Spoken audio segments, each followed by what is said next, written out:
What is going on, YouTube and y'all squad? This is your boy Yocrates. This is your review for Real Housewives of Atlanta season 15, episode 6, I believe.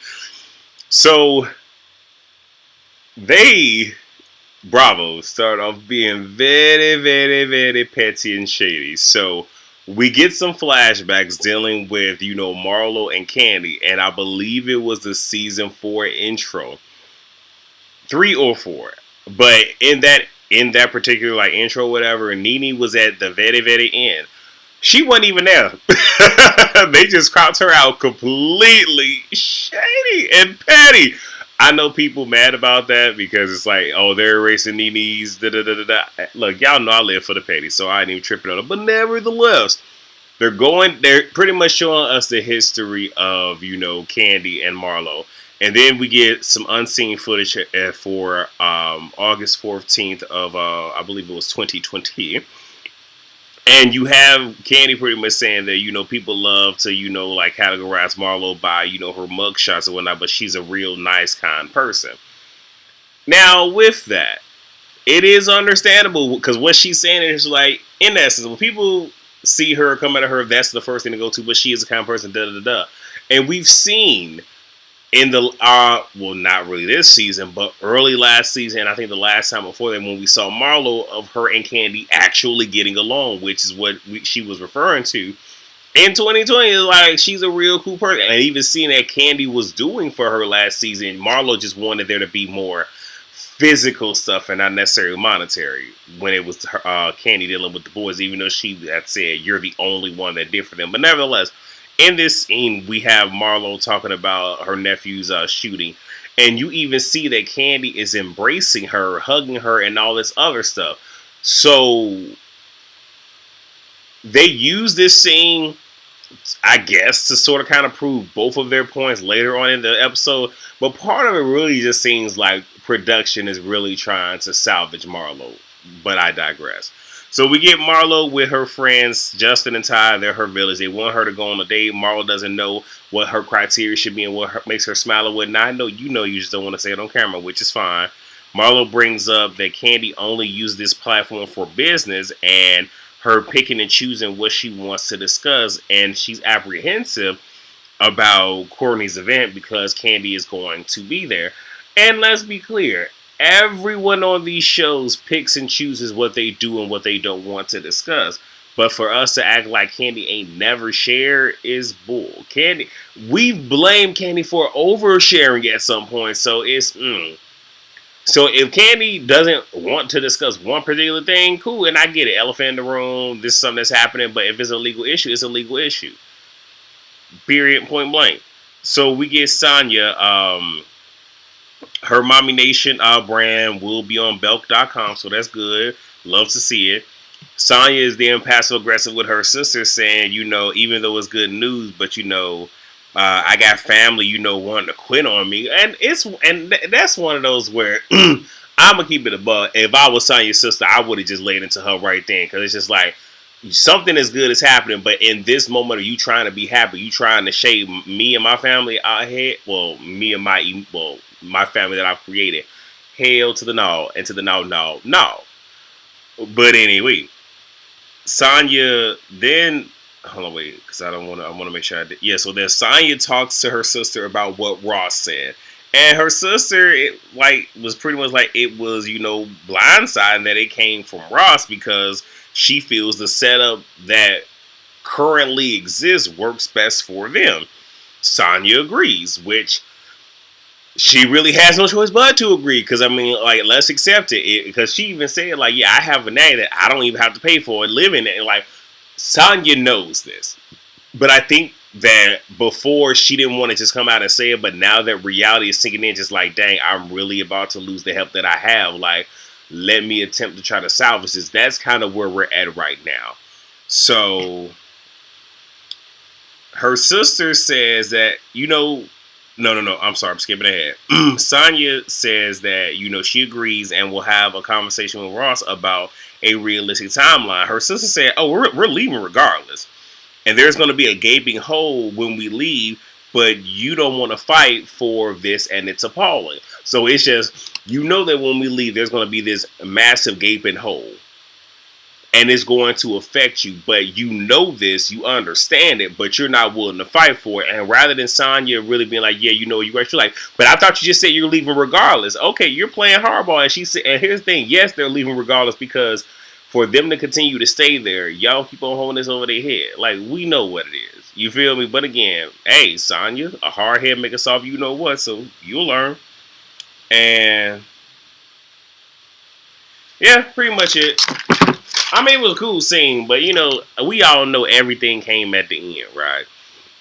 So we get Kenya with her friend Akila. Kenya Moore is not going to have Kenya Moore hair spa, not just hair care. Look, expand the brand, do all of what you got to do, have your own little space and whatnot. I just hope that the space is big enough to where Kenya can do other things other than just that. And she also needs to make sure that she has things in place because let's be honest, we have some type of crippling event happening in America at max every 10 years, and sometimes we can scale it back to every 5 or every 2 years. So, because you know, even when the pandemic happened, even though, like, well, not getting into the ins and outs of that because we'll be here all day, but like when that happened, how so many businesses and whatnot were, you know, impacted by that. So pretty much just need to make sure that she has a business venture to where if something like this were to happen again, that she's protected. Akila asks her how will she have time for dating if she has this and everything else going on. And Kenya says, well, you know, I've been a wife for 5 years and, you know, I'm lost in this and doesn't know how to date. Now, Kenya, let's be clear, baby, I love you. You ain't been a wife for 5 years. You've been married for 5 years, okay? Like it's a different. Okay, we're going to play semantics here. Okay, don't be playing. Akila says, and then I'm sorry, then Kenya began to talk about her friend group and everything and dealing with Marlo, and Akila's like, you know what, I'm gonna be your Zen friend, and Kenya's like, yeah, with the friend group that I have, I'm gonna need it. So then we get Sheree. So Kylie, her daughter, is there. Cairo comes over with his girlfriend Alina and their daughter Mecca, who's 3 months on. Baby is so cute. And you have Sheree, where I think it's probably one of the realest scenes that we got from her because she's just happy to really see that her son, you know, is attached and, you know, he is being very attentive to his daughter. They even do a hand stamp ornament thing where, and you know, like typical how they have it with the babies where, you know, like they put their feet in more, or sometimes hands, let it dry and it's a keepsake and whatnot, but going to do that as an ornament. And, you know, Sheree gets very tearful saying, you know, Cairo is doing an amazing job and, you know, is being a very active parent, and she's proud of that. And I think and she even said, like, the mother of the child was just like, yeah, because, you know, she'll get up crying in the middle of the night, and he's the first one in there changing her, feeding her, doing all this. And my friends who don't have kids don't understand how great this is. And Sheree's very proud of that because she didn't have that. So that is a beautiful thing. You know what I'm saying? And even though we should not be, you know, going out of our way to commend Cairo for doing this because that's what fathers should be doing. That's what a parent should be doing. But it's great that, you know, he is being that attentive. And you can tell, especially like in these moments, that he loves his daughter. And that is a beautiful thing. And to see Sheree get teared up over that, and I think that was coming from a real place of knowing how she had to struggle and, you know, with them and dealing with Bob. So we get Drew and Ralph. Long story short, Drew doesn't want to be around Marlo and says if she touched Chicago, might come out Drew. Teddy P said, I think you better let it go. I agree. You just let it go. Just that ship has sailed, sweetheart. All right, praise God. So we get Candy at home. She FaceTimes Kenya. Kenya's having a party for Brooklyn. We see Shamia is there, and I believe that we knew that Shamia and Kenya were good. So it's nice to see that, you know, they are good, especially after, you know, Shamia being a flunky for a certain individual. So that was good. Candy had also sent her children there, but so someone is with them because her and Tyler are at home. But hoping they're having a good time. Then you have Kenya telling Candy, giving her a synopsis of a conversation that she had with both Drew and what's her name? Sheree. And now Candy is upset because it's just like, okay, Marlo clearly just wants to have a problem with me. And, you know, her nephew's passing has nothing to do with me. Like, this whole time, it's just crazy. And she's even upset, just like, if this really was a problem, because again, this is how it happened in 2020, and it's clearly wrap film again. I want to say 2022. So for a whole good 2 years, you've been smiling in my face when you really had an issue. Like, what's really hood? So now we get to the escape room. So this is when everything happened, right? So you have Courtney's already there. Drew walks in. They embrace each other. Marlo walks in and speak. Drew ain't speaking back to her because just like you literally like lunged at me last time I saw you. Hell no, we ain't talking.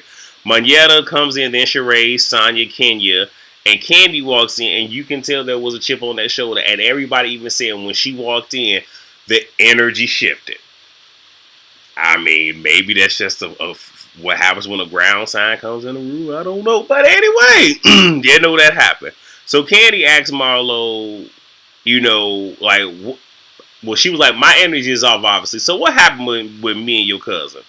So Marlo pulls Drew and Candy off to the side, which is understandable because Drew was the one that brought it back to Candy. So let's have all of us here to clear this up. Though I don't understand why she had Drew over there when she did not want you to talk. But nevertheless, Marlo says that at the restaurant, Drew asks about, the incident. But when it's me, it's Marlo stabbed the girl, slashed the girl, I'm a convicted felon, a whore. Everyone is so direct when it comes to me. But I said to Drew, so no one sugarcoats anything with me when it comes to me. Then Drew got upset by something I said. She kept talking. I stood up and I said, shut the F up. My cousin got shot who worked at Candy's place. Not really what happened, but we kind of get what was going on there. And Marlo begins to talk about her being at Candy's house. The scene that wasn't aired, but we actually saw more of it in this episode. Candy wants to start at the text messages. So Candy's whole thing is, let's start at the beginning of how this all... And I think Marlo didn't want to go there because Candy even shared on her speak on, I believe it was last week, where... And some of that also came out later in the end of this episode. But I guess maybe she didn't want the text conversation to come up. I don't know. But let me see. Candy says, you are trying to attach your cousin's shooting to me when it has nothing to do with me. Mayetta then comes over because things were getting a little heated. Marlo doesn't want Drew to talk. And then Mayetta walks away because she's just like, yeah, it's too much going on over there. Where it was kind of, I was kind of with Sheree, just like, everybody can't be a hero, baby. Like, obviously, I don't know. So Candy says her nephew got shot months after working for her. And then Marlo says, so what does that say about your character? So literally, and again, Candy was already heated, and I get it, but this literally lets you know that all Marlo was trying to do was trying to pull her all the way out of character. And that's a way to do it, where you question somebody's character, where it's, her character wasn't questioned no time before this. And Candy gets aggravated, right? And Marlo says, y'all, hold on, wait, before I say that, because I forgot to write it down, but Marlo mentioned this to the girls. She might have mentioned it to Candy, where it was, when I was talking with Drew, I didn't know that was something that was still triggering to me. And in the moment of us talking about incidents and shootings and this, that, and the third, that is when this came up. But if that truly, because I don't believe that was the case, I believe she worked herself up to have that moment. But if that truly was the case, she could have easily just said, you know what, Candy, real talk, that had nothing to do with you or your cousin. I was talking to you about this and this and this and this.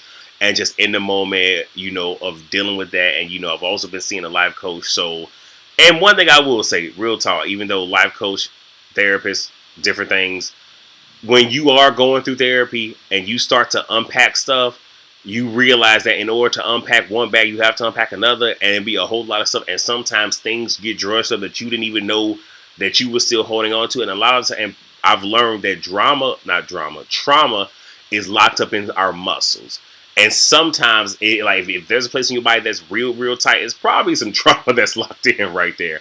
And either when you start doing that, that shadow healing, Or if your body just says, after we held on to it for so long, it just pops out, is what happened. So that could have been real, but again, I'm just not believing that for Marlo. But she could have just said that to Candy, be like, you know what, that really ain't had nothing to do with you. I'm even sorry that it came out the way that it did. My bad. And that could have been it. But no, she wants to sit here and, antagonize Candy. And Marlo says, like, so it's okay for y'all to bring up stuff that happened 23 years ago. I brought up something that happened 2 years ago, and Candy says, you are not going to attach this to me, because this has nothing to do with me. And then Candy's, no. And then there's a lot of back and forth between them, and it gets heated. Because it got to the point where I stopped writing, word for word notes, because it's like, okay, this is too much. Okay, this is the second show I'm reviewing today.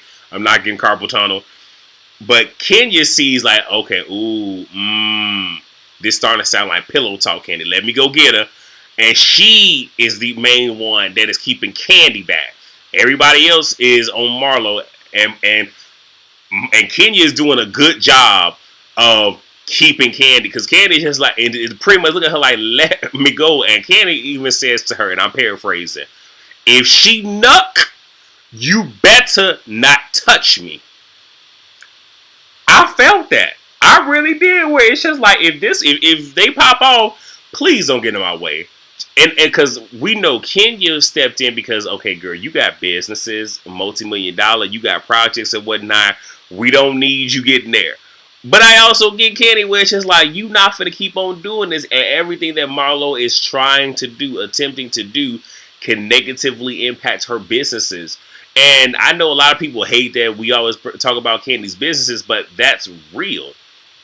Like, when all of this is said and done, she still has these businesses. And it's not that these businesses are for her. She's making sure that there is a legacy for her family. Where when she's done, and because if Candy wanted to, she can start working right now and, take a portion of the money that she's earned, let the rest of that stack up, and then, pretty much give the kids their respective trusts and be done with it. But she want to keep working. So it's just like, doing that is not cool. Not cool at all. So Marlo then taunts Candy, says, oh yes, Candy, go ahead and go cry. This is all that she wanted. And Candy replies, I'm only crying because I can choke your ass. I'm not saying the B word. So pretty much you have Drew, Manetta, Kenya, and Candy go outside. Candy reads them the text message of, she's calling me Candy Yams and this and this and this. And then 5 days after our exchange, because the next day we saw it in the clips at the beginning of the episodes when she actually went to shoot with Candy. But then 5 days later, now you want me to sit here and do this whole cameo thing and whatnot. So it's like, are you really choked up? Are you really hurt? Like, really, what is all of this? And Candy does say, you want to talk about what's going on with me? Let's talk about when you slap this person's face. And that's when we get a flashback to Candy saying, people want to go there with Marlo, but she's really a nice person. But the reality is, like, you literally just came for me. And my businesses, my livelihood. Yeah, I'm going to bring it up. Especially given the fact that, and I hate to say it, is it a lazy read? Yes. But as lazy as it might be, if that is where somebody resides, if that's something that somebody hasn't gotten over, you can easily hit them with it. It's just like telling somebody, because you ain't got no man. Is that real lazy and tired? Yeah, because why should a woman's, identity be wrapped up in a man? But if that's where her value lies and she feels the way that she doesn't have one, as lazy of a read as it is, if you know it's going to hit home every time you say it, then you keep on saying it. And because it still hits Marlo there, that's why they go there. Because if she truly healed from it, it'll be like, well, we can talk about it because this and this happened. Oh, okay, well, if that happened, they got to, you know what I'm saying? So, but it really does seem like production was trying to, like, smooth things over for Marlo. Nevertheless, Drew says that, Marlo was being aggressive. Now, was Marlo being physically aggressive? Because they made a point to show that her hands were on her hips. And Marlo even says, when they get to talking like that, I put my hands on my hips so no one can say that, even though you did slam a door in somebody's face. But nevertheless. Was she being verbally aggressive and argumentative or whatnot? Yeah. Physically, not so much. I mean, there were moments, but, because, like with the hand clapping and everything, but there was still enough space in between them to where, wasn't nothing really going to go too far. You feel me? And Courtney comes outside and apologizes to Candy. Sonya is also out there, and Candy says, "Thanks, I guess I hollered." Because it's one of those where it's just like, I don't mess with you right now, and I don't even know how to take you, but okay, thank you, I guess. Candy leaves. Courtney wants the girls to come back inside. Drew says that trick gotta go. Sonya isn't having it because she's not a trick. Why she gotta be a trick? Da da da da. And then you have Sonya saying how, Drew is being a lapdog and da da da da, but aren't you being the same thing for Marlo? Nevertheless, Drew, Mayetta, and Sonya stay outside and talk some mess and whatnot. Then they eventually drive off. The remaining girls do the escape room, and that was the end of the episode. So it was cool. Like, honestly, the end of it was really just that. But I mean, I feel bad they had to show up in that show out in that place, because I mean, I would have preferred they would have went outside and had a conversation, but whatever. But that is what we got. So thank you all so much for watching. Make sure you join us tonight on Josiah World TV channel for the Ladies Like Or Not panel. Please rate, comment, subscribe, and share, and I will see you all then. Peace.